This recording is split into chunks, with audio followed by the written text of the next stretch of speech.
What if your mirror didn't reflect your body, but your hidden pain? This is a story of a woman, a village, and a reflection that showed far more than flesh. Once upon a time, in a quiet village nestled between dusty mountains and a slow-moving river, there stood a small tailoring shop. It belonged to a woman named Laleh, a warm soul with tired eyes and gentle hands. She stitched dreams into every garment, but she never stitched for herself. Behind the red velvet curtain, in her shop, stood a tall mirror.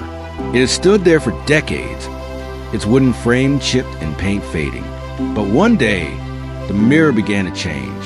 Laleh first noticed it when she tried on a dress she had sewn. She barely recognized herself. The mirror showed her heavier, rounder, dimmer. Strange, she whispered. I haven't changed at all. But the mirror disagreed. Soon, customers began whispering. You look different, they'd say. She's really let herself go. Others muttered behind her back. And Laleh stopped looking into the mirror altogether. But the mirror kept reflecting. Not just Laleh, but everyone. Children cried when they saw themselves. Brides-to-be canceled fittings. It showed them heavier, duller, less. And they believed it. Rumors spread. The mirror is cursed. It gains weight, so you carry it. It shows your soul.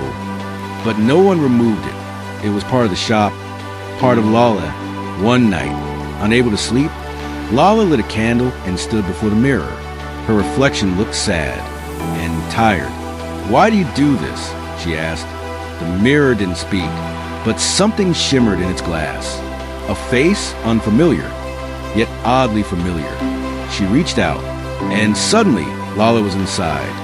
The world inside the mirror was thick with shadows and sorrow. Weight was everywhere, but not the kind you see.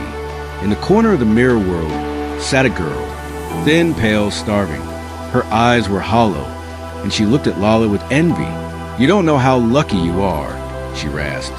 I died invisible. No one saw me, so now they see only too much. And Laleh understood. The mirror wasn't broken. It was haunted, not by ghosts, but by pain. The starving girl was once a villager, mocked for being too skinny, too plain, too quiet. She faded from the world, and the mirror took her grief. Laleh, heartbroken, said, You were beautiful. The girl cried, for the first time in decades, and the mirror wept too. When Laleh woke, it was morning. She was back in her shop. The mirror? It was the same, but softer somehow. And for the first time in years, it showed her exactly as she was. From then on, the mirror stayed. But above it, Laleh hung a sign. You are more than a reflection. And so, the mirror remained, unchanged in form, but transformed in truth. It no longer distorted bodies, but it still revealed what we carry inside. Not our weight in flesh, but our weight in memory, in shame, in silence. The girl in the mirror wasn't a curse.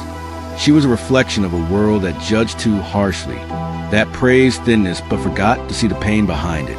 And Laleh, a woman once invisible in her own story, became the mirror's healer, not with magic, but with kindness and the courage to see herself clearly.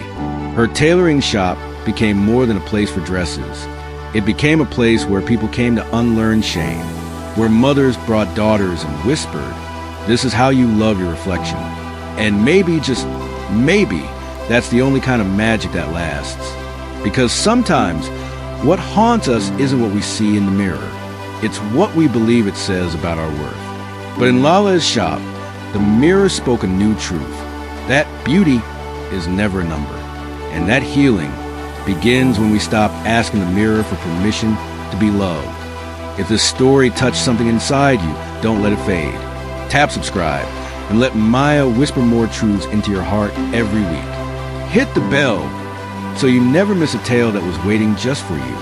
And if a part of this story stayed with you, tell us in the comments or share with someone who needs to remember that they're more than a reflection.